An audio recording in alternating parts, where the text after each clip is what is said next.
Assalamualaikum warahmatullahi wabarakatuh dan selamat siang pada seluruh mahasiswa yang mengikuti perkuliahan algoritma dan struktur data. Pada pertemuan hari ini kita akan membicarakan mengenai struktur data linear. Setelah materi ini kita masuk ke struktur data non-linear. Nah, itu sepertinya adalah bagian terakhir dari materi kita untuk perkuliahan algoritma dan struktur data. Pertama kita lihat terlebih dahulu standar kompetensi. Yang pertama, mahasiswa memahami konsep struktur data linear. Yang kedua, mahasiswa mampu menerapkan dalam pemrograman. Nah, materi kita ya.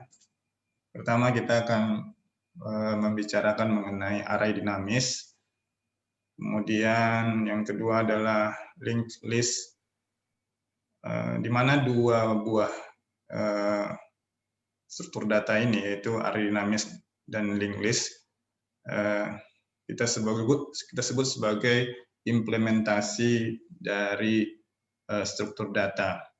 Sementara yang dua berikutnya, yaitu stack dan query, ini lebih pas dikatakan sebagai abstract data types. Jadi bukan bentuk real dari struktur data, tapi lebih dalam bentuk logiknya.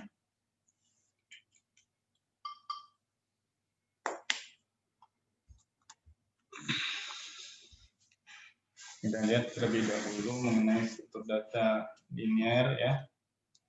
Jadi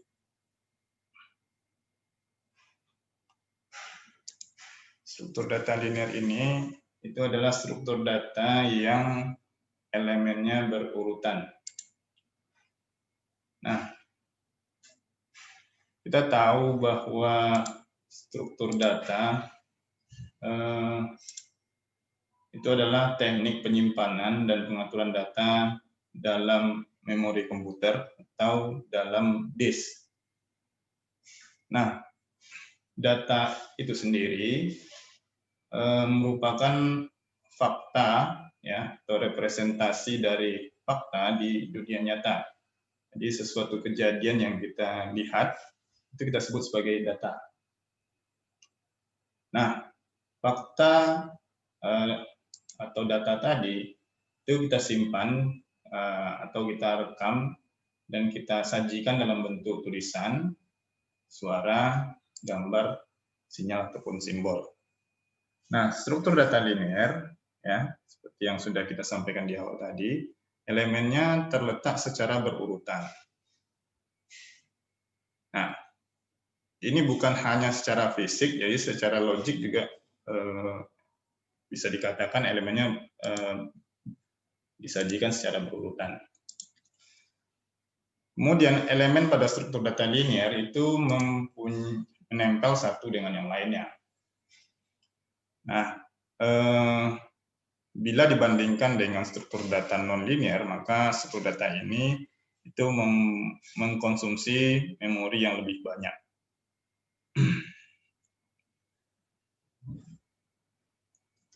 Kita lihat yang pertama, contoh dari struktur data linear, yaitu dynamic array atau array dinamis. Nah, kita sudah pernah menyinggung array dinamis ini ketika mempelajari materi struktur data array ya. Jadi sudah disinggung tentang struktur data array dinamis. Nah, kita tahu bahwa array itu ukurannya tetap. Ya, jadi ketika dideklarasikan, kita sudah tetapkan kapasitas dari array tersebut. Nah, array dinamis ini secara konsep sebenarnya sama dengan array. Ya, jadi ukuran array dinamis ini tetap, hanya disebut array dinamis karena dia bisa kita tambah apabila kapasitas dari array tersebut sudah penuh. Ya. Jadi secara konsep sebenarnya array dinamis sama dengan array biasa, karena ukurannya tetap. Jadi yang pertambahan ukuran array pada array dinamis itu terjadi bila mana kapasitas array tersebut sudah penuh. Nah,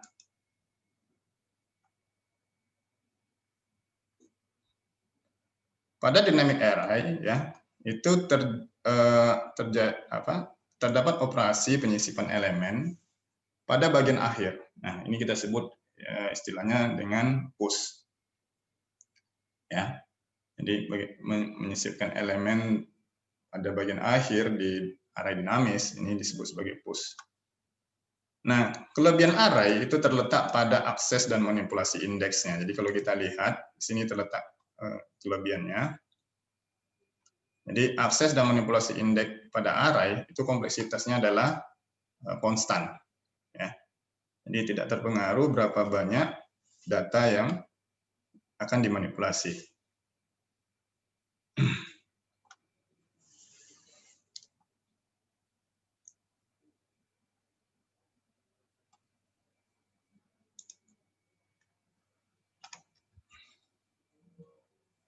Nah, dalam pembuatan array itu sebenarnya sama dengan array biasa, ya.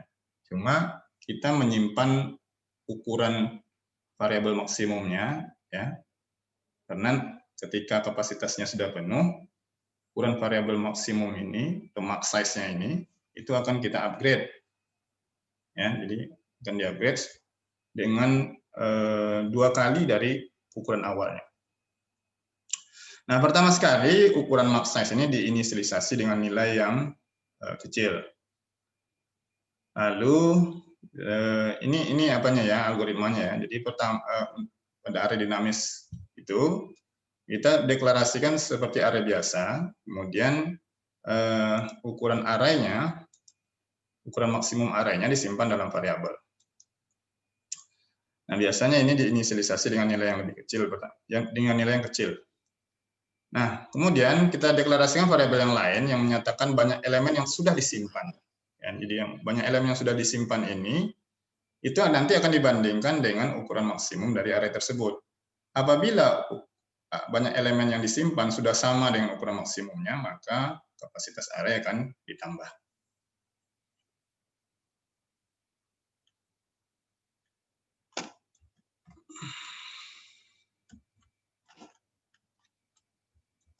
Sebentar ini kok terlambat, delay dia ini kayaknya.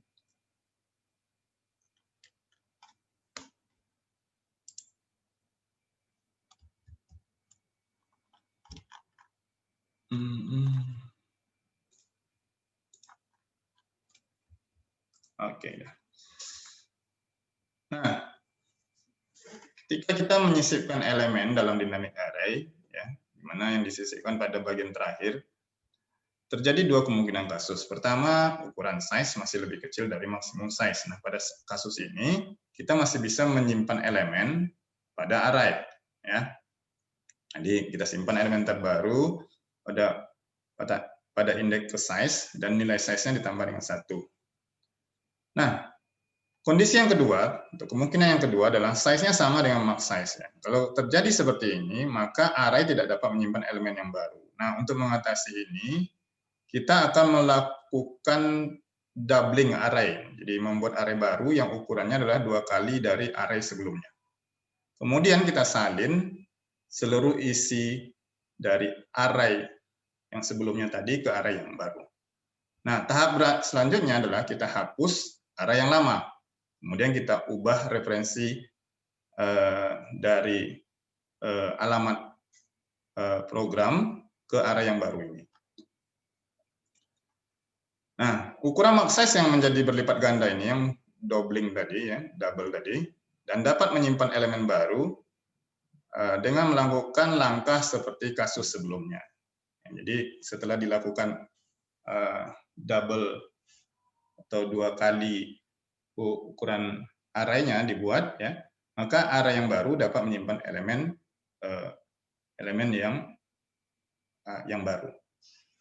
Nah, karena kita memerlukan penyalinan elemen array yang baru, maka kompleksitas untuk kasus penyalinan ini itu adalah linear, ya. Jika terdapat k elemen yang telah disimpan. Ya. Jadi kalau kita misalnya data sudah ada disimpan 10 di situ, ya, kemudian kita lakukan doubling terhadap array tersebut, maka indeks array berikutnya atau elemen array berikutnya itu akan berjumlah 20. Nah, kita perlu menyalin ya nilai 10 yang di array yang lama ke array yang baru.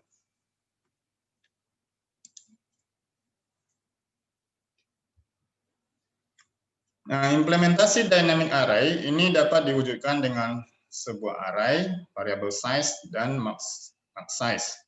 Kemudian operasi untuk mengubah atau memanipulasi atau mengakses elemen dari satu indeks itu dapat langsung dilakukan pada dynamic array seperti halnya mengakses secara langsung pada array.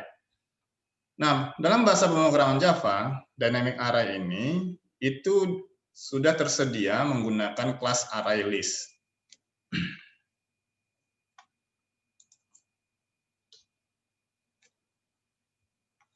Nah, ini kita belum belajar kemarin waktu di materi struktur data array, kita baru mengenalkan bahwa ada array dinamis ya. Kemudian array dinamis ini bagaimana implementasinya dalam bahasa pemrograman belum kita sampaikan. Nah, kita lihat kelas ArrayList ini. Kelas ini memiliki operasi yang lengkap daripada array biasa. Ya, jadi kalau kita lihat di dalam bahasa Java, kelas ArrayList ini itu tipe datanya objek ya. Jadi bukan tipe data yang primitif ya, tapi ini sudah menggunakan tipe data objek. Nah, ini ArrayList ini merupakan Java library, jadi bagian dari Java utility. Jadi dari paket Java di paket utility ya.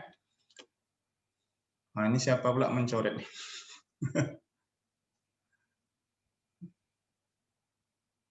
Yang mencoret ini bisa dihapus. Ini nanti tinggal selamanya nih yang dia. Bisa dihapus nih. Ya Pak, maaf Pak. Ya silakan dihapus dulu. Ayo, terima kasih. Nah, ArrayList ini dapat menambah data baru secara dinamis tanpa harus menentukan ukuran dari awal. Ini berbagai operasi dari ArrayList. Pertama, ada metode size ya. Metode size ini itu akan mengembalikan nilai isi dari ArrayList.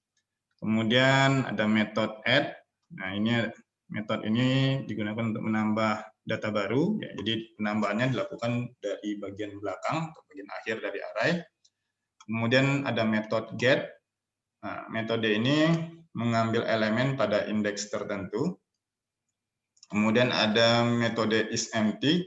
Ini memeriksa apakah ArrayList itu kosong atau tidak. Jadi ini tipe datanya boolean. Ya, jadi kalau kosong dia akan berikan nilai true. Ya, kalau berisi dia berikan nilai false.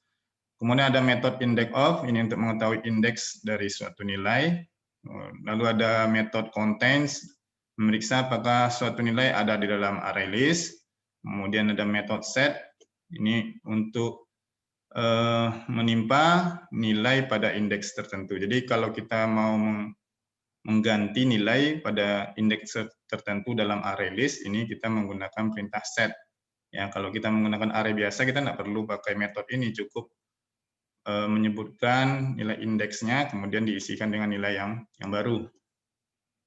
Kemudian metode remove, ya, ini digunakan untuk menghapus nilai pada indeks tertentu.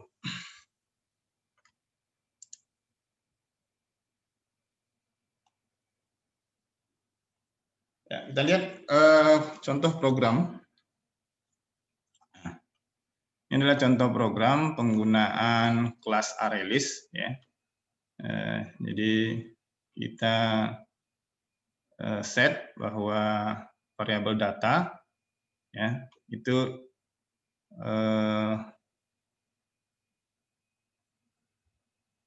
objek dari ArrayList dengan tipe data integer ya.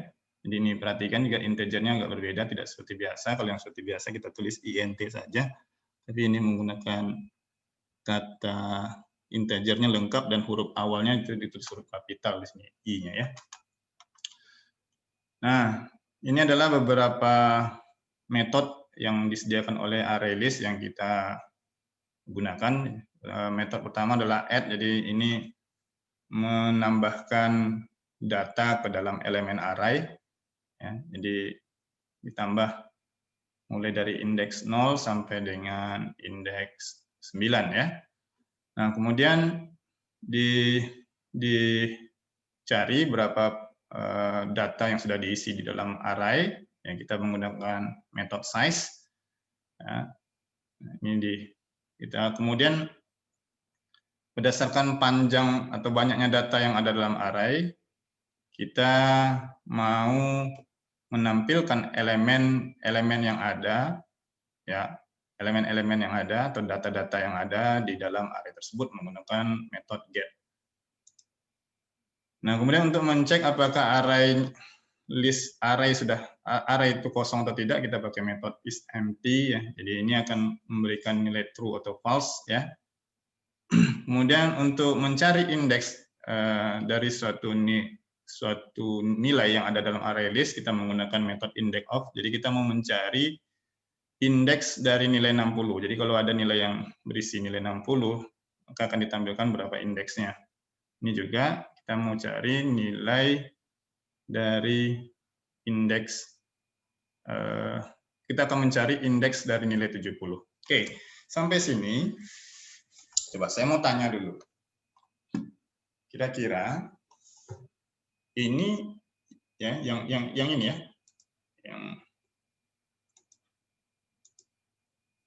yang ini itu di indeks berapa ya ini?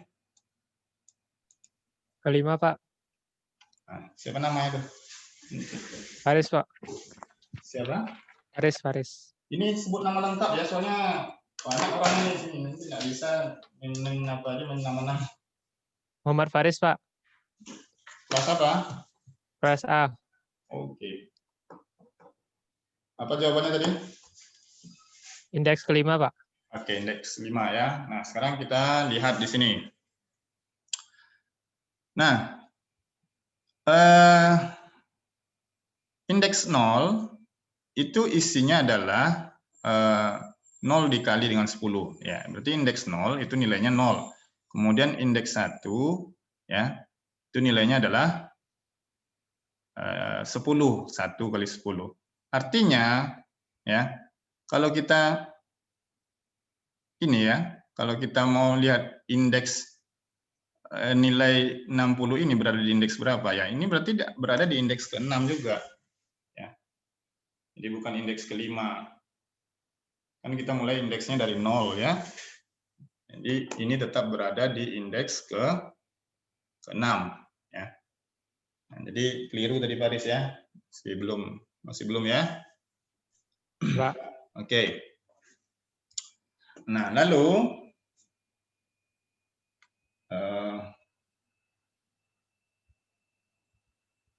kita akan memeriksa keberadaan satu nilai dalam array list menggunakan metode contains. Jadi kita mau periksa apakah nilai 60 ada atau tidak dalam list. Nah, ini nilai yang dikembalikan adalah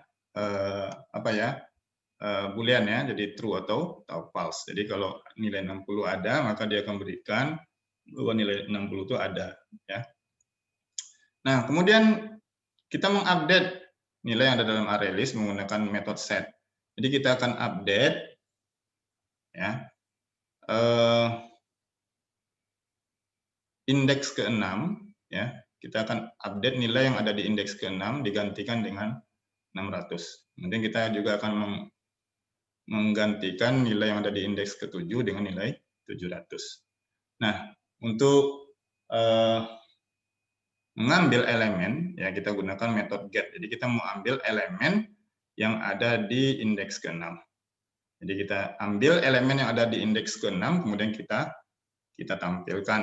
Nah, kita tampilkan tentu yang baru itu nilainya adalah 600. Jadi yang tampilkan di sini adalah 600. Nah, untuk menghapus nilai dalam array kita menggunakan remove.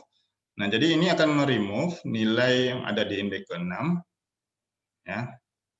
Nah, ketika nilai yang di-remove indeks ke-6 dihapus, maka indeks ke-7 itu akan menggeser ke indeks ke-6. Jadi dia akan, karena dihapus, dia akan menggantikan posisi dari indeks ke-6. Artinya, kalau ini ada 2 kali meremove indeks ke-6, kemudian dihapus sekali lagi indeks ke-6. Indeks ke-6 yang kedua ini sebenarnya adalah indeks ke-7 tadi. Jadi yang nilainya 700 ini, itu menempati indeks ke-6 setelah indeks ke-6 pertama dihapus. Ya. Jadi ketika dihapus, yang indeks setelahnya itu akan bergeser menggantikan elemen yang dihapus tersebut. Nah, kemudian kita ukur berapa, atau kita ingin ketahui berapa size-nya setelah dilakukan penghapusan, ya. Jadi size-nya tinggal berapa tuh? Karena ada 2 yang dihapus, ya. Tadi size-nya ada 10, ya. Sekarang size-nya menjadi 8 karena ada 2 elemen yang dihapus, ya. Nah, jadi di sini dia akan membaca mulai dari 0 sampai dengan ukuran elemen array. Jadi kalau elemen array-nya 8, berarti dari indeks 0 sampai dengan indeks ke-7, ya. Oke. Ini banyak sekali yang masih masuk, jadi saya harus harus mengklik untuk melihat ke waiting room-nya, ya, untuk mengadmit yang masuk belakang ini. Matiin aja waiting room ya, Pak.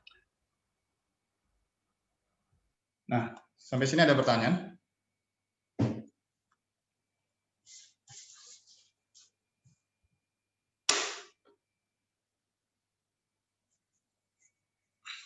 Jadi kita menggunakan kelas ArrayList untuk array dinamis ini.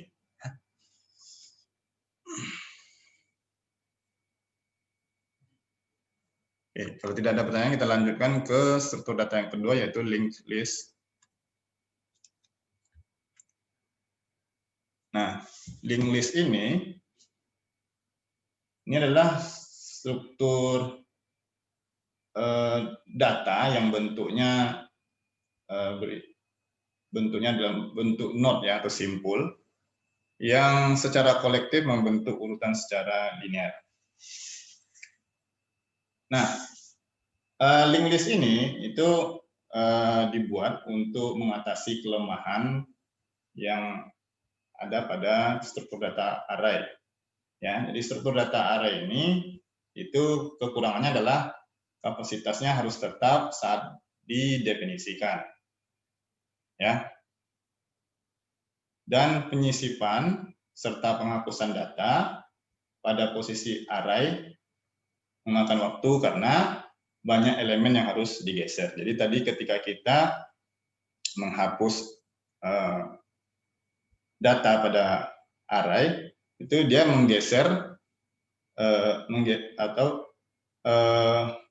elemen selanjutnya itu akan digeser untuk menggantikan elemen yang dihapus. Jadi terjadi banyak pergeseran ketika ada data yang dihapus. Begitu juga kalau dilakukan penyisipan, ya. Jadi kalau kita melakukan penyisipan, misalnya kita punya array list panjangnya 20, ya. Kemudian ketika kita sisipkan di indeks, misalnya kita mau nyisip di indeks yang ke-5, ya. Sementara indeks ke-5 itu sudah ada misalnya, ya. Itu kalau kita paksakan juga untuk menyisipkan, ya, maka kita harus, konsekuensinya kita harus menggeser yang setelah, maksudnya yang dari 5 ke atas, 5 sampai dengan 10 itu kita harus geser dulu untuk memberikan kesempatan kepada data yang baru untuk menempati indeks yang ke-5, ya.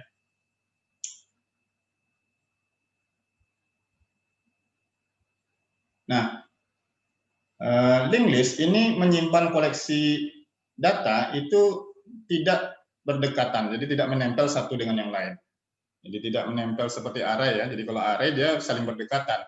Nah, kalau yang linked list tidak. Nah, elemen pada linked list ini terletak pada lokasi memori yang saling berjauhan. Nah, untuk menghubungkannya, maka di struktur data linked list ini ada alamat untuk menunjuk ke data berikutnya. Ya.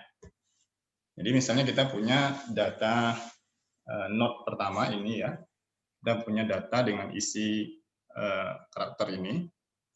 Nah, struktur data linked list ini dia mempunyai dua bagian. Yang pertama adalah bagian data, yang kedua adalah bagian pointernya atau penunjuk alamat ke data berikutnya. Nah, ini letak antara node 1 dengan node 2 tidak berdekatan. Ya, jadi ini diatur sedemikian rupa oleh prosesor ketika kita menggunakan tipe struktur data ini. Ya, jadi datanya tidak saling berdekatan, tapi untuk menghubungkannya dari satu data dari node pertama ke node kedua itu ada pointer yang menunjuk ya ke node berikutnya. Nah, oleh karena itu pada linked list ini operasi penyisipan atau penghapusan elemen di tengah-tengah data itu memungkinkan ya. Jadi memungkinkan dan tidak banyak menggeser data yang sudah ada. Jadi karena letaknya tidak saling berdekatan atau tidak menempel, maka ketika terjadi penambahan atau penghapusan elemen di tengah-tengah data, ya itu tidak terjadi banyak pergeseran seperti halnya di struktur data array.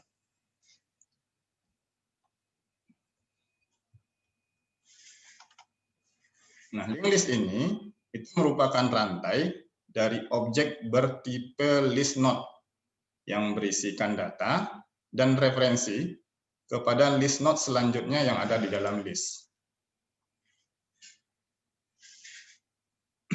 Nah, node pertama dari list ini harus diketahui di mana letaknya, karena node pertama ini nanti yang akan merefer ke node berikutnya. Nah,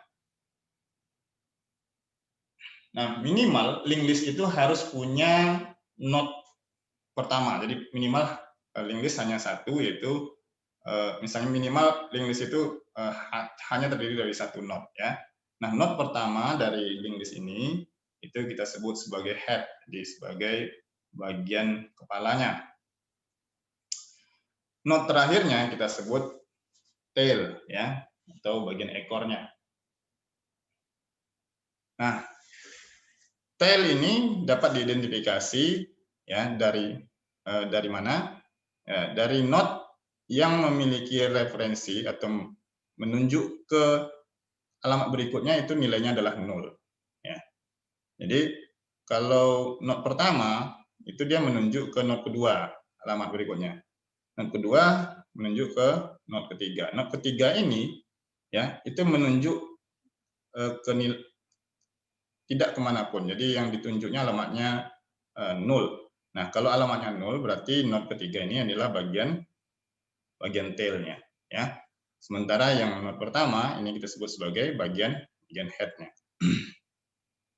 Nah, node yang menyimpan satu referensi ke node berikutnya dari list kita sebut sebagai singly linked list. Jadi ini single linked list. Kenapa? Karena hanya punya satu referensi ke node berikutnya. Jadi ada double linked list. Jadi kalau double linked list, node itu mempunyai dua referensi. Ya. Kemudian ada circular linked list. Nah, kalau circular linked list dia seperti single linked list juga, tapi di bagian tail-nya ya referensinya itu berputar. Jadi ini berputar ke bagian head-nya ya. Jadi dia akan menunjuk alamat berikutnya ke bagian head-nya. Ini disebut sebagai circular linked list.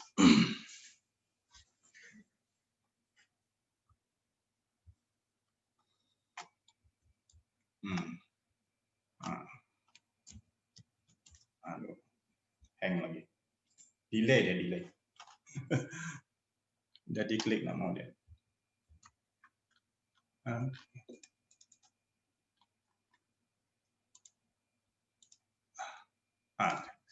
ini adalah representasi dari linked list. Jadi, is not menyimpan referensi atau alamat dari node berikutnya, bukan nilai dari datanya. Ya, jadi yang ini referensinya ini dia menyimpan alamatnya, ya alamat dari node berikutnya. Jadi bukan datanya. Jadi kalau kita lihat node 2 ini datanya Aira ya.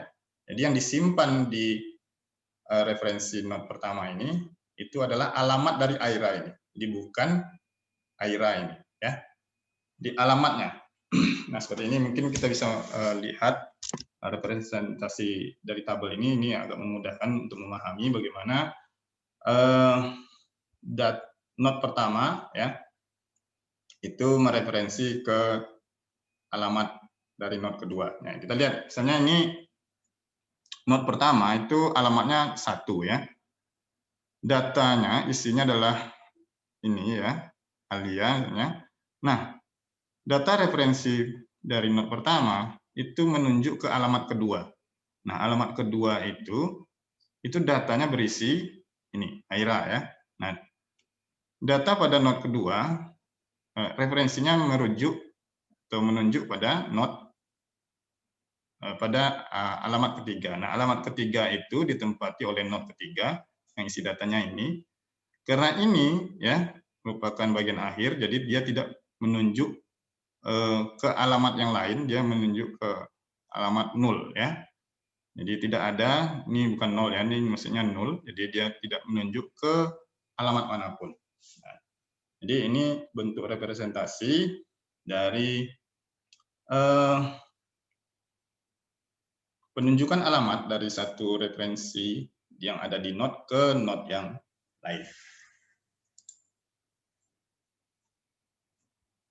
Oke, kita lihat bagaimana cara menyisipkan data di bagian head. Nah, ini permasalahannya, kita sudah punya data 3 buah data. Kemudian kita tahu bahwa ukuran linked list ini ya itu pertama sudah ditetapkan 3 ya sepertinya array. Kemudian kita mau menyisipkan node baru di bagian head. Nah, bagaimana caranya ya? Caranya pertama kita buat node baru, jadi seperti ini kita buat node baru. Kemudian kita set datanya ke data baru. Jadi kita tetapkan node yang baru ini ya data yang diisikan ke node yang baru ini itu kita sebut sebagai data baru. Kemudian referensi dari node yang baru ini kita set ke posisi head saat ini atau disebut current head. Jadi posisi head saat ini itu kan berada di node 1 ya. Nah, kemudian kita set head yang dari list. Jadi kita set atau kita pindahkan head yang ada di node 1 tadi itu ke node yang baru ya. Nah, jadi ini cara bagaimana menyisipkan data yang baru pada bagian head. Ini adalah algoritmanya, bagaimana menyisipkan data di bagian head. Nama pseudocode-nya adalah add first ya. Nah, jadi pertama kita buat sebuah node baru ya. Node baru ini kita buat, kemudian kita simpan di variabel newest. Jadi kita bilang bahwa ini adalah node yang baru gitu. Kemudian kita set node yang baru tadi ya. Referensinya ya, jadi kita set node yang baru referensinya ke node head yang lama. Ya, jadi kita ubah atau kita tetapkan referensi dari node yang baru ini ke node pertama yang lama gitu ya. Nah, kemudian kita set variabel head yang baru itu merefer ke node yang baru. Jadi kita rubah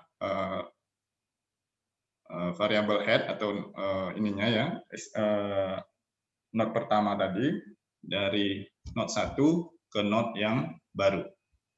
Kemudian kita tambahkan jumlah not. Ya, kita tambahkan jumlah not. Ini adalah algoritma bagaimana menyisipkan data pada bagian head.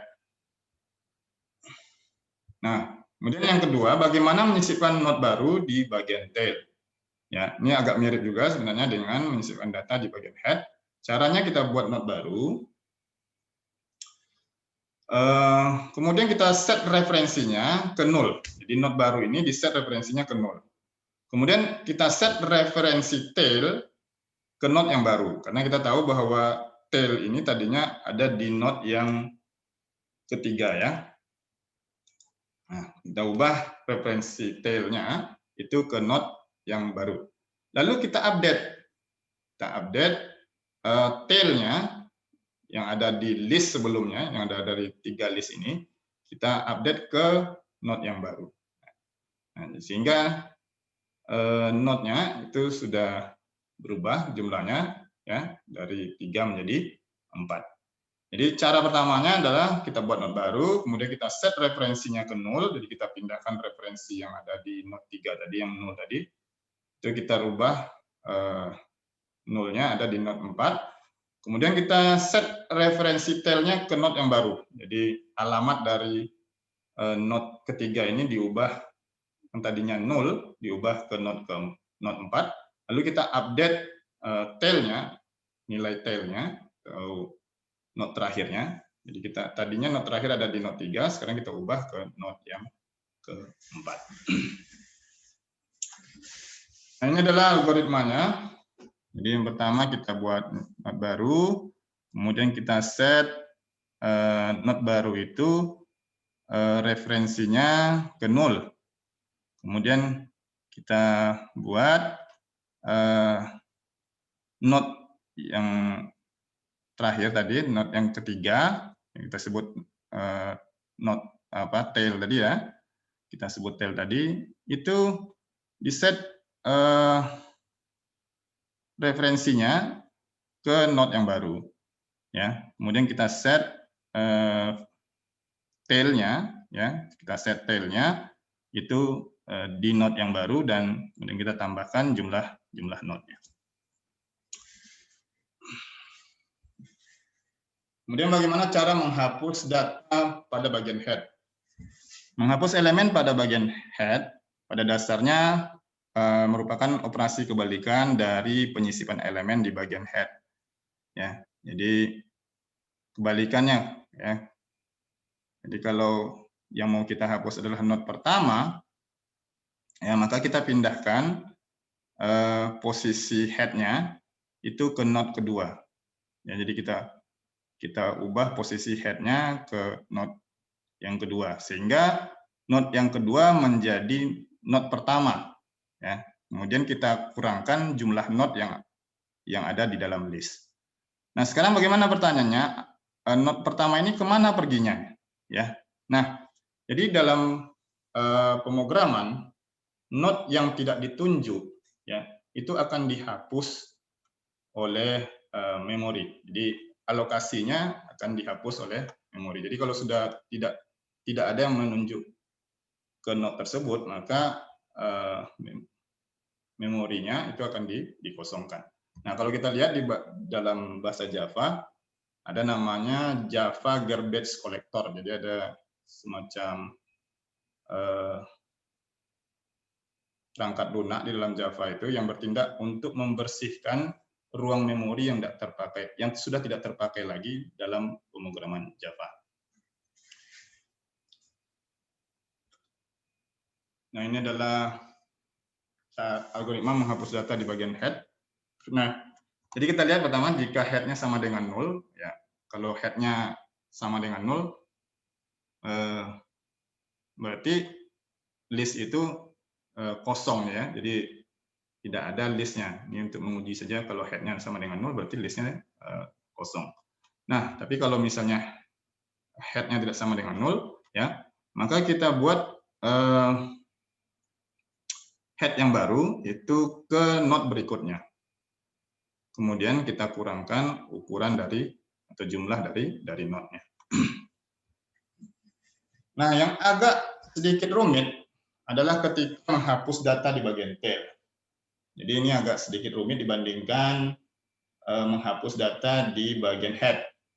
Ya, kenapa? Karena algoritma itu harus menelusuri, ya, mulai dari bagian head sampai dengan bagian tail, ya, untuk mengetahui bahwa algoritma sudah sudah mencapai atau sudah menemukan bagian tailnya. Jadi harus ditelusuri dulu. Nah, sehingga ini memakan waktu, ya. Jadi kalau misalnya datanya banyak, kalau kita mau menghapus node terakhir, ya itu akan memakan waktu karena harus ditelusuri dulu mulai dari bagian awal, dari node pertama sampai dengan node terakhir. Karena kita tidak tahu node terakhir itu, karena kita kan kalau di single linked list kita tidak bisa menelusuri dari belakang, kita menelusuri dari depannya, ya. Karena referensinya hanya satu, jadi ingat, ini referensinya hanya satu. Jadi kita telusuri mulai dari node yang pertama.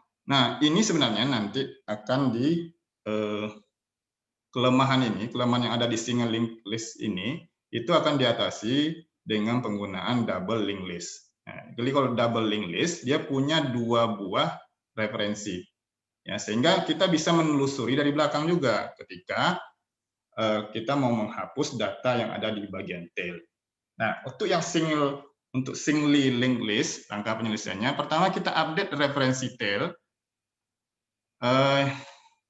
Jadi kita update dulu referensi tail ini yang menunjuk ke node sebelum tail.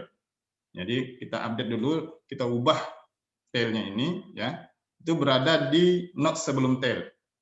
Jadi setelah ditelusuri, oh dapat di sini tailnya, karena nilai referensinya 0. Kemudian kita ubah nilai tail ini referensinya ke node sebelumnya. Nah, setelah itu kita set referensi dari tail yang baru ini.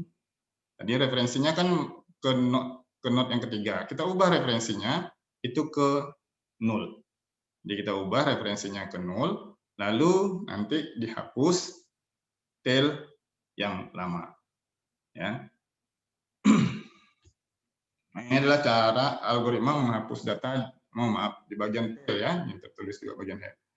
Algoritma menghapus data di bagian tail. Jadi ini kita hapus dari belakang, ya. Jika tail sama dengan 0, maka listnya itu adalah listnya kosong.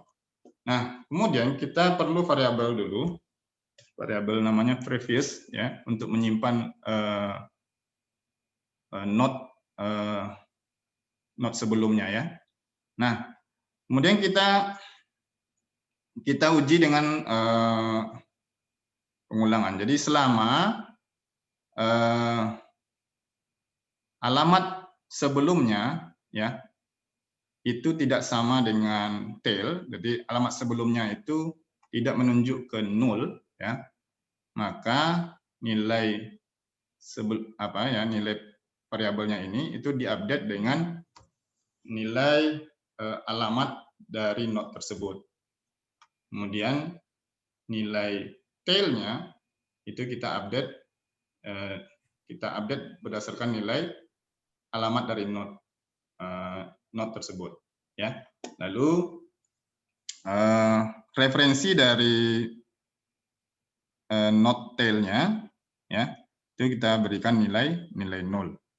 Nah, ini akan diulang terus, ya, diulang terus. Kapan dia berhenti? Ketika next-nya ini, ya, atau referensinya ini itu sama dengan tail.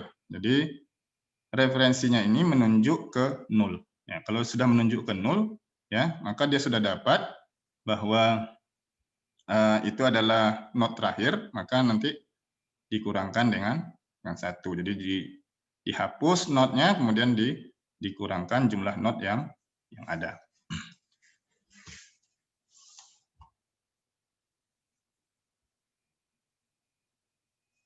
Nah, kita lihat variasi dari linked list. Nah, ini dia tadi double linked list.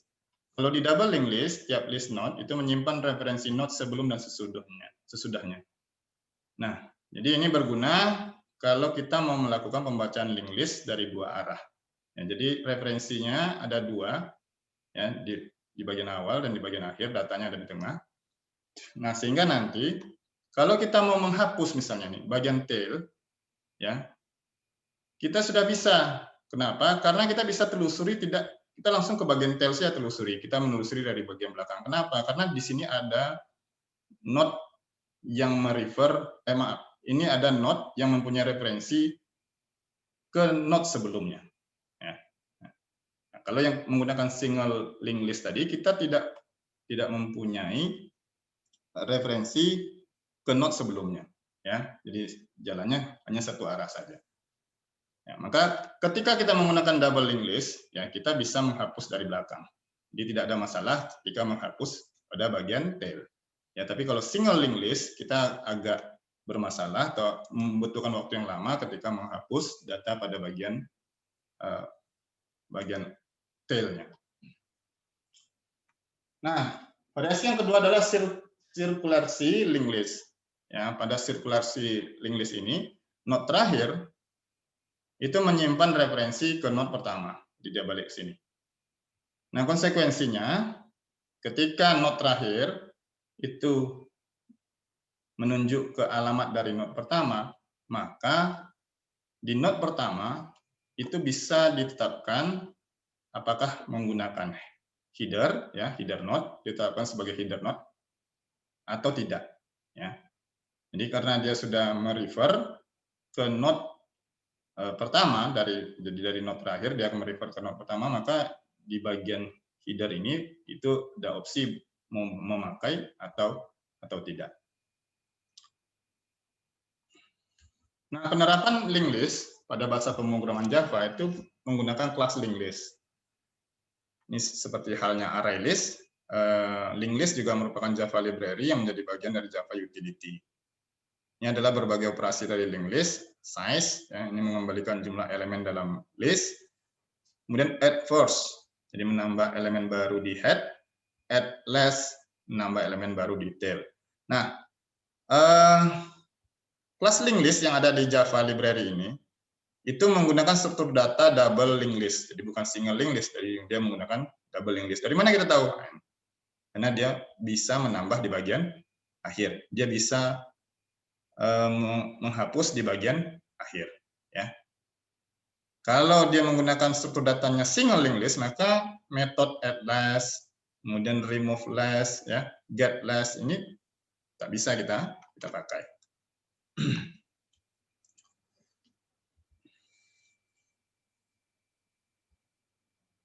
Nah, ini adalah contoh program dari linked list. Ya, jadi kita kita buat sebuah variabel namanya data. Data ini isinya adalah linked list dengan tipe string. Kemudian kita simpan data, ya. Jadi data pertama, node pertama ini, kemudian ini node kedua, ini adalah node ketiga. Kemudian kita tampilkan list node yang ada, ya. Jadi list node yang ada kita tampilkan. Kemudian kita hitung berapa jumlah node yang ada di dalam list, ya, menggunakan metode size. Nah, ini time unit second sleep ini sebenarnya apa ya, delay, ya. Jadi kita mau mendelay sebanyak 2 detik. Nah, jadi tampilan ini didelay selama 2 detik. Setelah 2 detik baru tampilan yang di bawahnya disajikan.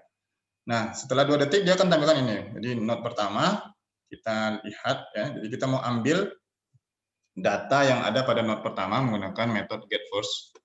Kemudian kita bisa mengambil juga data yang ada di node terakhir, get last, dengan metode get last, ya. Kemudian kita tambahkan data baru di node pertama yang menggunakan metode add first. Kemudian kita lihat hasilnya. Jadi ini kita lihat hasilnya. Apakah node pertama sudah berubah? Kemudian kita remove data pada node pertama menggunakan metode remove first, ya. Kemudian kita lihat apakah sudah berubah, ya. Lalu kita tambahkan data di node terakhir menggunakan metode add last, ya.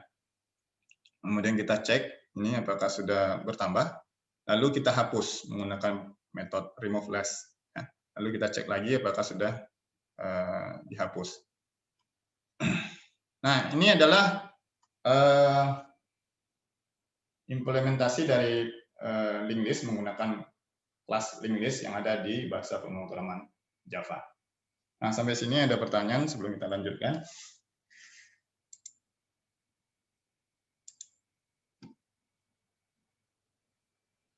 Hilang semuanya, enggak ada orangnya lagi. Masih ada orangnya. Pak, izin bertanya, Masih, Pak. Ya, silakan. Apakah melakukan penyisipan data itu hanya bisa dilakukan di bagian head dan tail saja, Pak? Yang mana tuh? Kan tadi penyisipan datanya itu bisa di bagian head dan tail. Kalau misalkan di tengah-tengah gitu bisa nggak, Pak? Kalau disisipkan di bagian tengah, bisa. Jadi ada metode namanya satu lagi add, ya. Nah, jadi kalau kita lihat di metode ini, di kelas ini, linked list ini, itu yang saya sajikan adalah data yang ditambah di awal dan di akhir saja. Tapi kalau kita buka lagi Java library dari linked list ini, dia punya metode add. Jadi dia bisa menambah juga di tengah-tengah. Jadi dia bisa melakukan penambahan di tengah. Baik, Pak. Terima kasih, Pak.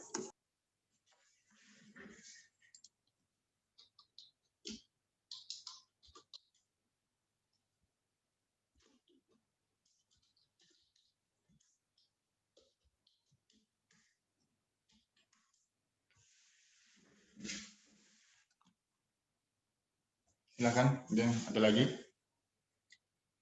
Jadi bisa dilihat kalau dibuka saja Google, lalu ketik misalnya Java linked list misalnya. Nanti ditampilkan tuh kelas Java linked list, kemudian dengan metodenya. Nah, di situ biasanya akan terlihat beberapa metode yang disediakan oleh kelas tersebut.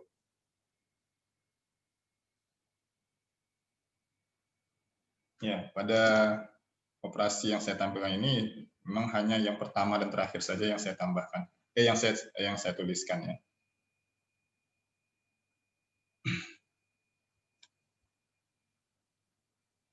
Silakan kalau masih ada lagi.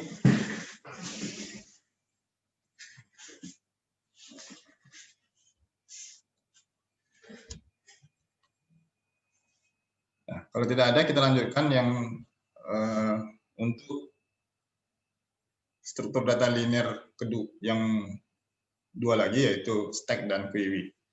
Nah, struktur data ini itu kita sebut sebenarnya lebih pasnya adalah abstract data types ya. Jadi kalau array list dan linked list ini merupakan struktur data. Sementara kalau stack dan query ini adalah abstract data types. Jadi tipe data yang bersifat abstrak. Nah, mungkin Anda bertanya apa bedanya ya. Nah, jadi bedanya kalau ADT itu ya, atau abstract data types ini itu adalah deskripsi logis. Jadi bentuknya adalah representasinya secara logik. Jadi tidak nyata ini ya, bukan yang sebenarnya.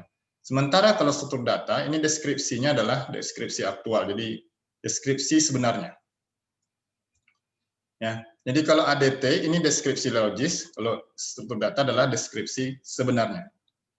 Nah, jadi yang digunakan dalam algoritma atau dalam pemrograman sebenarnya adalah struktur data, bukan ADT. Ya.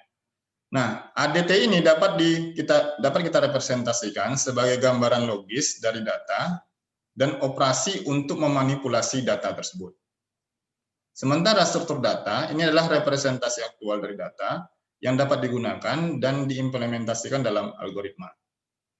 Nah, karena stack dan query ini merupakan ADT, maka kita bisa implementasikan kedua ADT ini itu sebagai list, baik itu menggunakan array list atau juga menggunakan linked list. Ya. Nah, jadi struktur data yang membentuk dari ADT, stack, dan query itu sebenarnya struktur datanya salah satu dari yang dua ini, array list atau linked list. Itu ada juga yang menggunakan array. Dia ada juga yang menggunakan array untuk implementasi dari struktur data stack dan query. Nah, Stack ini dapat dimisalkan seperti tumpukan piring ya, atau tumpukan buku ya. Jadi kalau terdapat piring yang baru yang ingin dimasukkan, maka piring tersebut harus masuk dari paling atas. Ya. Jadi bentuknya seperti stack ini bentuknya di dalam memori. Jadi data itu dimasukkan ke dalam memori komputer. Nah, kalau kita mau mengambil data yang ada dalam tumpukannya seperti halnya piring, ya, maka data yang diambil pertama adalah data yang terakhir masuk atau data paling atas. Ya, jadi bayangkan bagaimana data dimasukkan ke dalam memori menggunakan konsep stack ya. Jadi data masuk satu-satu, kemudian nanti diambilnya mulai dari data yang paling atas. Nah, struktur data ini atau struktur data stack itu menyimpan informasi seperti dalam bentuk tumpukan piringan ini. Informasi terbaru akan dimasukkan ke paling atas tumpukan.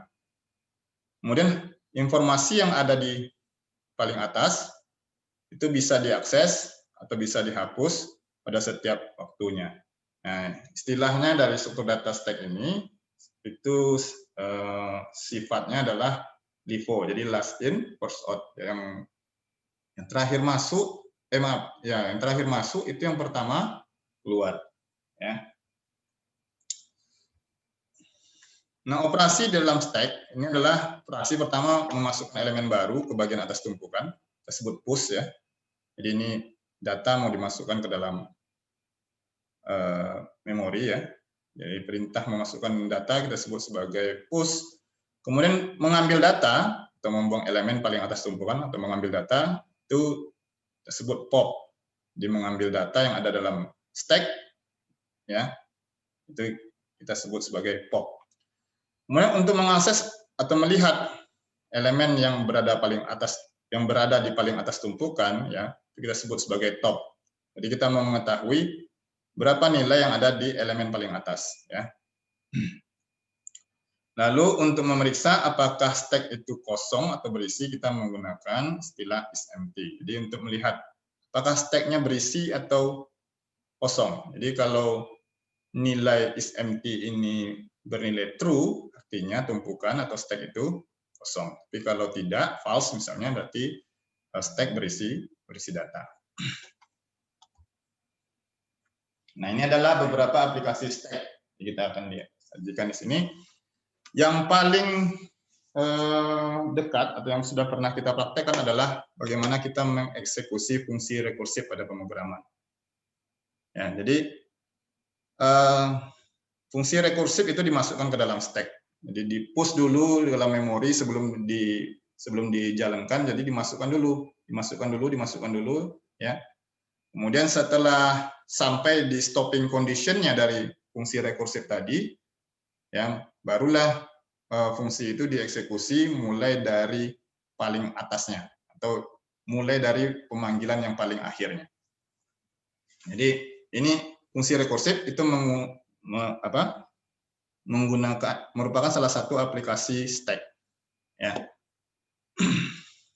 Nah, setelah fungsi paling atas selesai dijalankan, setelah fungsi di paling atas selesai, maka akan dilakukan pop. Jadi mengambil dari fungsi tadi dijalankan, kemudian dieksekusi fungsi selanjutnya, ya, pada bagian paling atas berikutnya.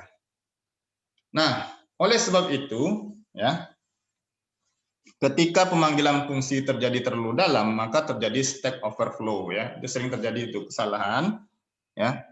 Sering terjadi kesalahan ketika pemanggilan fungsi, ya, itu terjadi terlalu dalam. Ya, jadi biasanya pesan kesalahannya muncul begini. Jadi kalau terjadi stack overflow berarti ini ya, data yang ada dalam stack itu tidak ada lagi, ya. Sementara program masih mau mengambil data yang ada dalam stack. Sementara datanya sebenarnya sudah tidak ada lagi. Jadi ini terjadi overflow ya pada stack tersebut. Oh, ini masih ada yang masuk lagi nih, karena tadi dan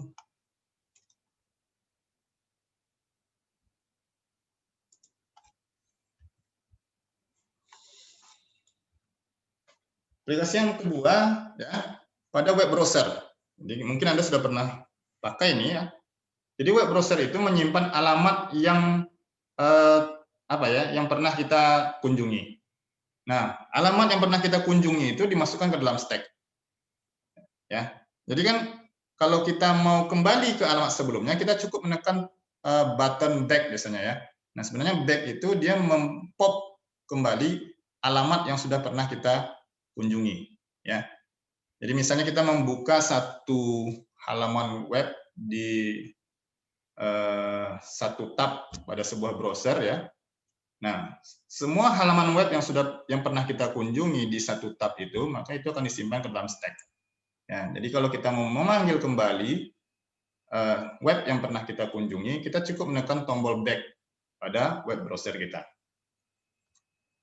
Aplikasi yang kedua adalah pada text editor yang menyediakan mekanisme undo. Di undo ini itu adalah melakukan pembatalan terhadap operasi yang sudah dilakukan, kemudian mengembalikan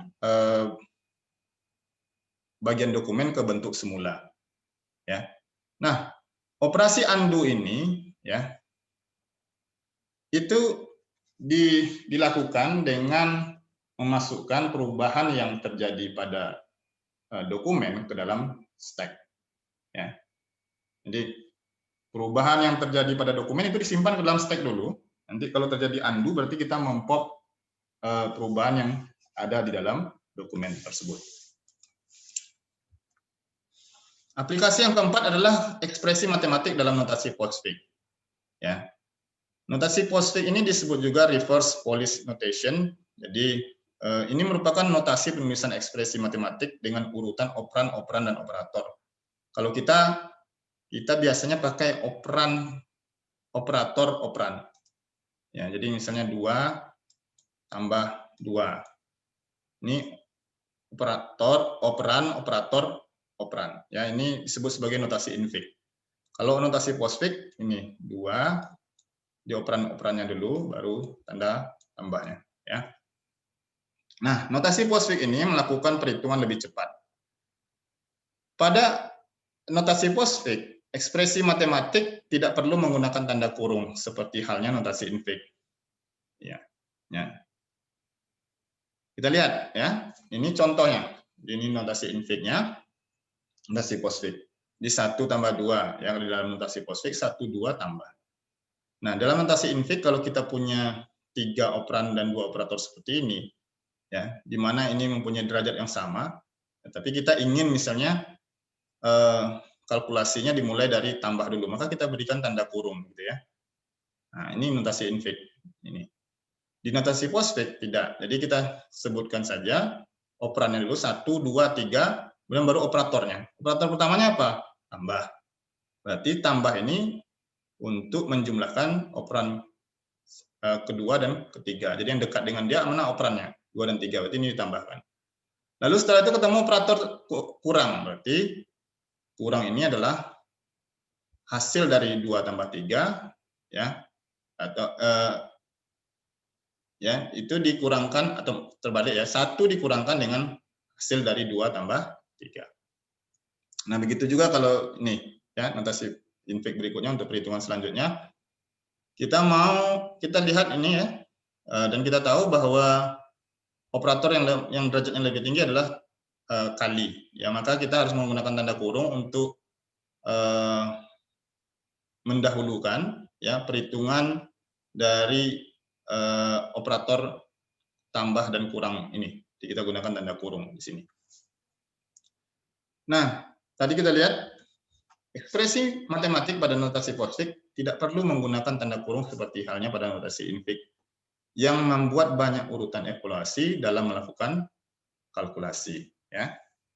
Jadi kalau notasi postfix ya operannya saja dulu diberikan 1, 2, 3, ya kemudian tanda operatornya, kemudian baru operannya dan tanda operatornya. Nah, ini memang menghilangkan banyak penggunaan tanda kurung kalau kita menggunakan notasi infix. Nah, dalam menghitung atau mengkalkulasi perhitungan menggunakan notasi postfix, ya, kita menerapkan prinsip kerja stack. Nah, kita lihat bagaimana prinsip kerjanya. Pada awalnya kita set dulu sebuah stack yang kosong. Kemudian proses ekspresi mulai dari kiri ke kanan, ya, dari kiri dulu ke kanan. Jika ditemukan operan, kita push dalam stack. Jadi kalau operan di-push dalam stack. Ya. Ini seperti ini misalnya.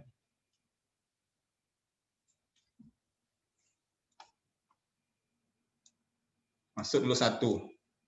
Ya. Kemudian ketemu lagi operan. Masuk 2. Ketemu lagi operan. Ya, masukkan lagi. Ya. Nah, kemudian ketemu operator, ya. Kalau ketemu operator, maka di pop 2 kali. Jadi kita ketemu operatornya apa? Tambah. Berarti di pop 2 kali. 3 tambah 2, ya. Nah, ini dapat hasilnya berapa nih? Nah, maaf, ini terbalik, 2 tambah 3 harusnya, ya.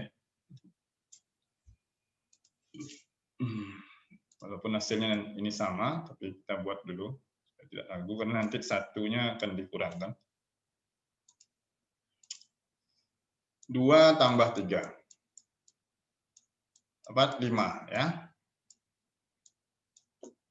Nah, kemudian kita ketemu operator yang kedua, yaitu kurang. Berarti, ya, kita pop 2. Jadi yang 5 tadi ini masuk sini. Jadi yang 3 dan 2 ini digantikan.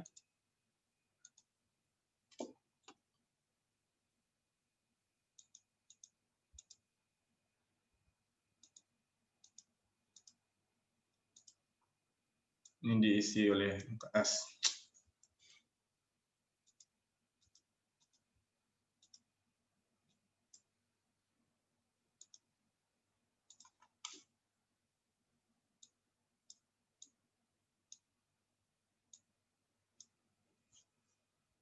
Nah, kemudian ketemu operator kurang, berarti di pop 2 kali, 1 dikurang 5. Ya. Ini kita dapat min 4. Lalu min 4 di pop lagi ke dalam stack.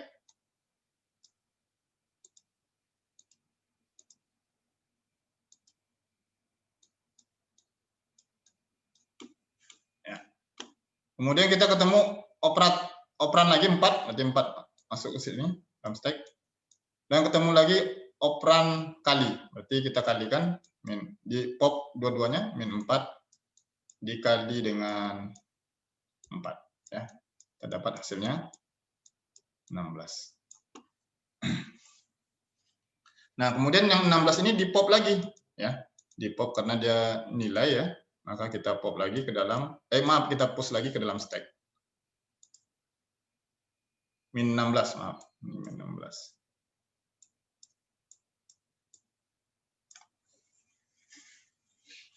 Ya, jadi nilai yang ada di dalam stack itu sebenarnya adalah nilai terakhir yang ada dalam stack itu adalah nilai dari hasil ekspresi matematik yang kita kerjakan. Ini ada penjelasannya di sini, ya, di slide ini penjelasannya.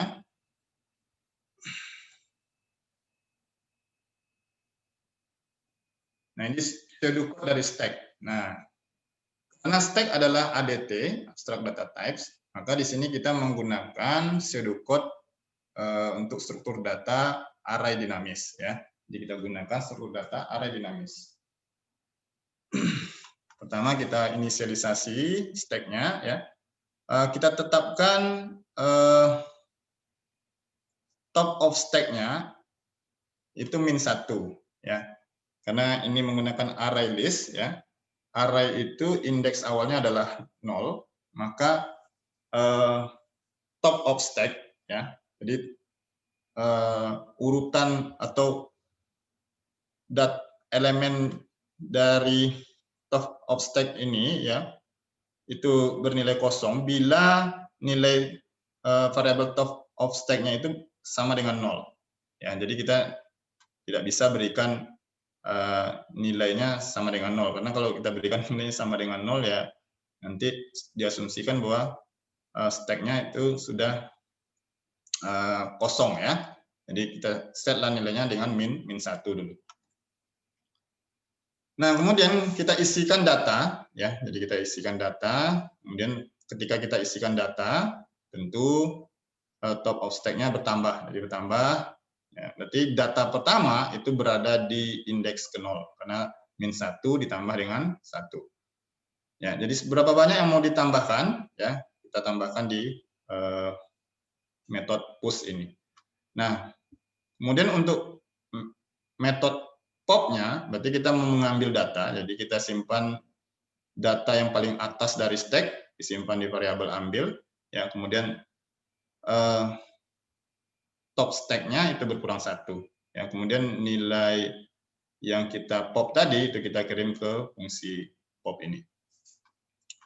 Lalu untuk mengetahui data yang berada di atas, data yang ada di atas stack ya, yang paling di puncak stack atau di data paling atas stack ya, kita menggunakan fungsi top. Jadi kita mengambil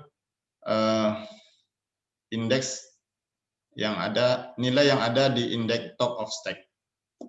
Nah, kemudian yang metode berikutnya adalah untuk memeriksa apakah stack-nya kosong atau tidak. Jadi kalau oh ya, keliru saya tadi ya, seharusnya top of stack min 1 untuk menandakan bahwa stack itu kosong ya, jadi bukan 0 ya. Jadi min 1 menandakan bahwa top of stack-nya kosong. Jadi untuk menguji apakah stack kosong atau tidak, kalau top of stack-nya sama dengan min 1, maka kita akan mengembalikan nilai true, jadi diasumsikan bahwa stack itu kosong. Tapi kalau tidak min 1, berarti stack itu berisi. Ya. Nah, ini adalah program Java ya, menggunakan struktur data ArrayList untuk kasus stack ya. Jadi kalau kita lihat di sini, kita punya variabel namanya stack dan struktur datanya adalah ArrayList dengan tipe integer. Ya, ininya mirip semua ya dengan pseudocode. Jadi yang untuk penerapan stack menggunakan kelas ArrayList itu mirip ya dengan pseudocode yang kita sebutkan tadi, kecuali yang ini saja. Pada bagian mainnya ini ya, ini tidak ada dalam pseudocode-nya. Jadi ini bagian terpisah. Nah, tapi kalau kita menggunakan ya, jadi kalau selain menggunakan ArrayList, kita juga bisa menggunakan kelas stack namanya. Jadi kita menggunakan kelas stack. Nah, ini sudah disediakan oleh Java ya, kelas stack. Nama variabelnya page ya. Kemudian kita simpan dalam stack bertipe string. Nah, di sini kita tambahkan elemennya ya.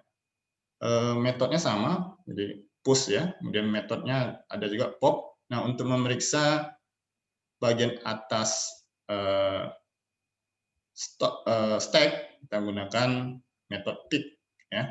Nah, kemudian ini sama juga untuk memeriksa apakah stack kosong atau tidak, metodenya empty. Kemudian untuk mencari ya, mencari stack, mencari posisi data di stack, kita menggunakan metode search. Jadi kalau ini stack-nya begini ya. Yang pertama kita isikan Unri. Kemudian yang kedua Google. Nah, ini seperti alamat lah. Lalu yang ketiga WA. Ya. Nah, kemudian dicetak. Nah, berapa isi stack? Nah, jadi tampilkan nanti ya. WA, Google, Unri ya. Kemudian remove ya. Untuk meremove-nya berarti diambil. Yang di remove adalah yang paling atas. Jadi WA yang akan diambil. Jadi ketika kita pop, WA akan diambil ya. Kemudian kita cetak berapa elemennya? Ya tinggal 2, berarti elemennya hanya tinggal 2, yaitu Google dan Maaf, ini saja dihapus. Google dan Unri. Ya. Nah, kemudian kita cek ya elemen mana yang ada di puncak ya atau yang berada di paling atas stack. Ya, ada yang tahu?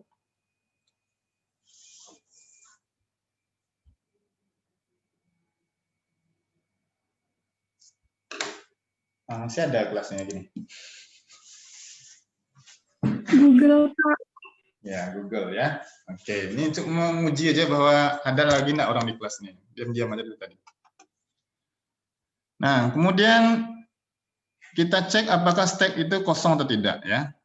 Nah, jadi kalau dia memberikan nilai true berarti stack-nya kosong ya. Tapi kalau tidak dia akan memberikan nilai false. Nah, kira-kira kalau ini kita jalankan hasilnya true atau false nih?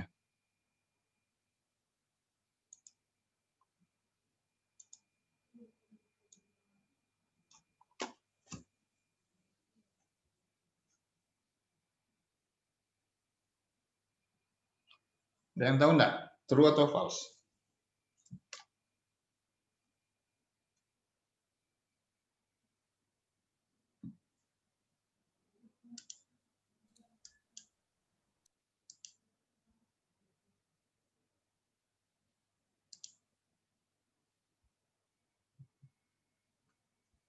Febriza Asri ada orangnya? Ada, Pak. Coba apa ada hasilnya? True atau false itu?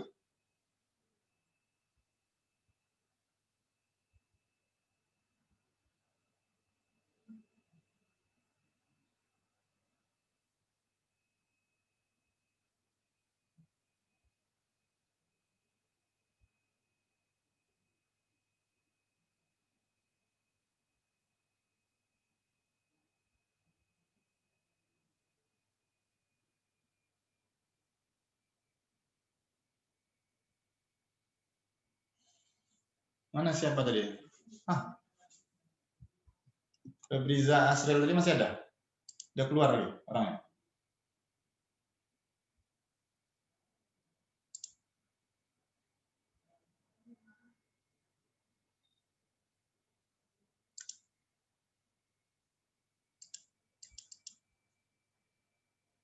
Ini Muhammad Al-Ghifari ada orangnya?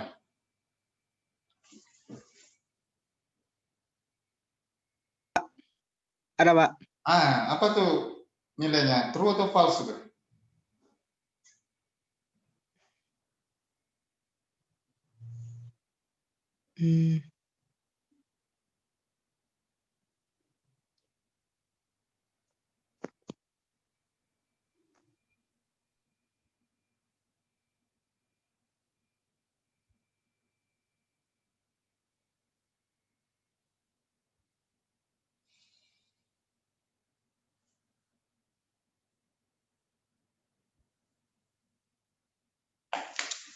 Oke, ada yang bisa jawab enggak? Jawabannya apa? True atau false? False, Pak. False, Pak. False. Pak. False. Waduh, kok false jawabannya?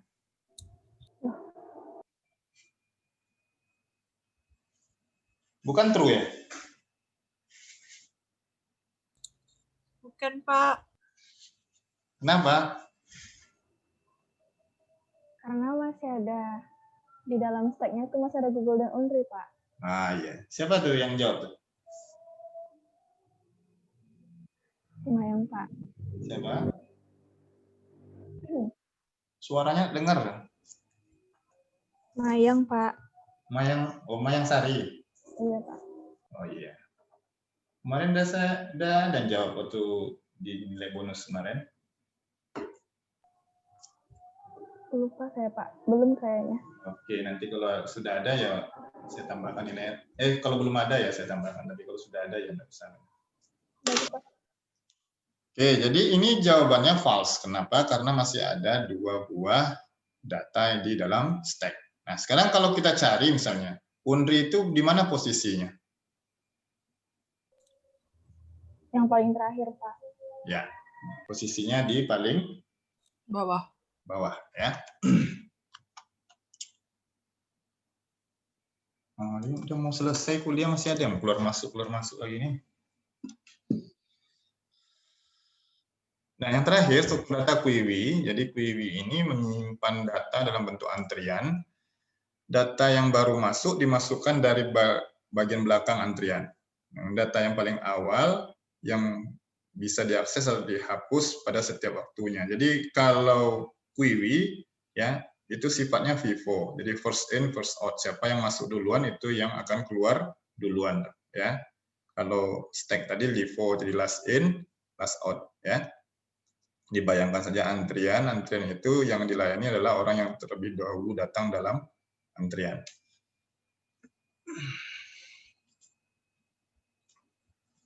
Nah, dalam QUIWI operasinya juga mirip dengan stack, yaitu ada push pop, ya. Push untuk memasukkan elemen baru ke bagian akhir antrian. Jadi data itu masuk dari bagian belakang ya. Jangan nanti pikir apa ya sama dengan stack ya. Kalau stack dia masuk dari depan, keluarnya juga dari depan. Jadi pintunya hanya satu kalau stack itu, tapi kalau QUIWI pintunya dua. Kemudian pop itu mengeluarkan elemen dari bagian depan antrian. Nah, kalau di stack ada top untuk mengakses data yang berada di elemen paling atas stack. Kalau yang di QUIWI itu front, jadi mengakses elemen yang berada di antrian paling depan. Nah, kemudian yang berikutnya sama, is empty, memeriksa apakah antrian saat ini kosong atau tidak. Ya. Aplikasi QUIWI itu digunakan pada job yang memerlukan antrian. Contoh, perangkat printer, baik itu yang digunakan dalam standalone, ya komputer standalone atau komputer jaringan, itu menggunakan prinsip QUIWI untuk melayani job yang harus dicetaknya. Ya, jadi kalau misalnya kita mau mencetak 2 dokumen dalam satu printer, ya, maka komputer akan melayani job yang pertama diterimanya. Ya, job yang berikutnya itu akan dimasukkan ke dalam spoolnya, ya, jadi ke dalam ruang tunggu oleh si printer. Kemudian server web juga menggunakan QUIWI dalam menanggapi permintaan. Jadi misalnya server web seperti Apache misalnya ya, kalau ada aplikasi web yang memerlukan server web untuk menjalankan aplikasi tersebut, maka itu dimasukkan ke dalam antrian server tersebut. Files yang diunduh dari internet juga begitu. Ya, jadi ini menggunakan sistem antrian. Ya. Nah, ini adalah pseudocode QUIWI ya. Untuk struktur data array list, nah ini agak ada kelemahan ya. Jadi di mana kelemahannya? Ini saya bilang di sini kelemahannya.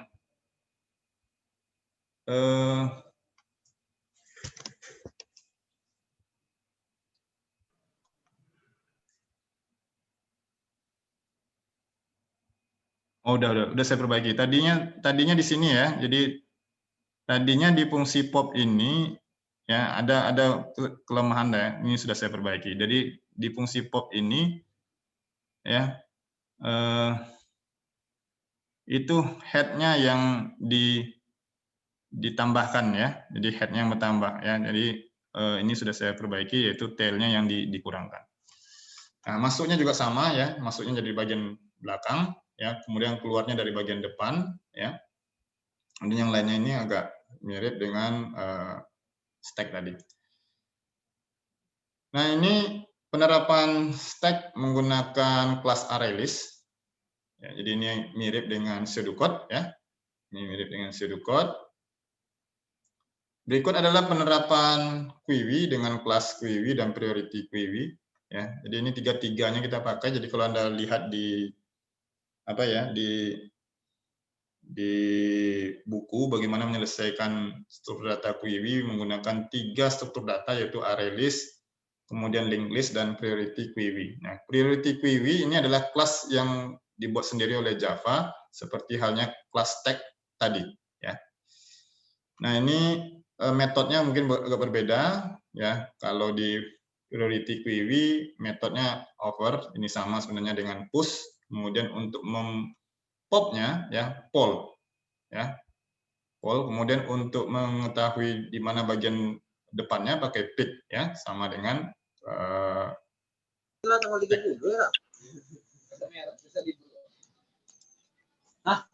Libur aja. Iya, kan libur.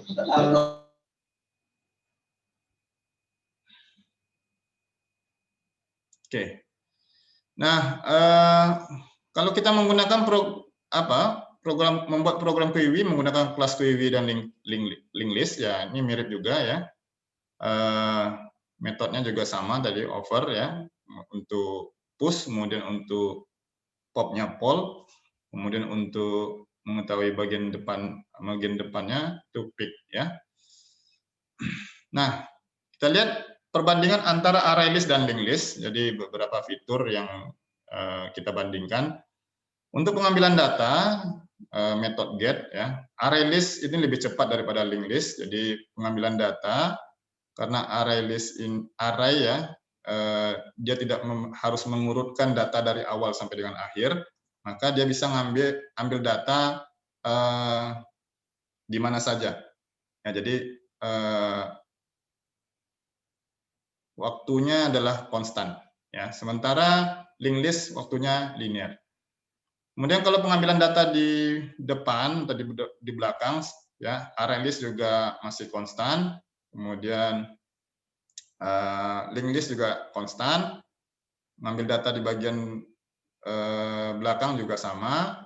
Kemudian untuk penyisipan data, nah untuk array list penyisipan data itu ordernya adalah linear, jadi ya. Linked list juga linear, tetapi kalau mau mengambil data bagian depan array list itu ordernya n. Ya. Kenapa? Karena data yang ada di array list itu masuknya dari belakang. Ya, masuknya kan dari belakang tuh. Sementara kalau di linked list data bisa masuk dari depan. Ya, jadi ordernya konstan. Untuk nambah data dari belakang juga begitu ya. Array list dan linked list sama. Ya, karena array list masuk data dari belakang maka ordernya konstan, sama dengan linked list. Menghapus data untuk array list dan linked list itu ordernya sama, yaitu linear. Tapi kalau melakukan penghapusan di depan ya, nah ini array list itu ordernya linear, sementara linked list ordernya konstan. Ya. Kemudian untuk menghapus data di belakang, array list ordernya konstan, sama dengan linked list. Nah, kesimpulan yang bisa kita buat, pertama, array list dan linked list adalah struktur data linear yang berbeda. Nah, lalu struktur data mana yang harus digunakan itu bergantung pada kasusnya. Ya. Jika data akan sering diambil, ya, maka gunakanlah array list. Karena linked list mengambil data lebih lambat dibandingkan dengan array list. Ya, jadi ini pengambilan datanya terlihat di sini.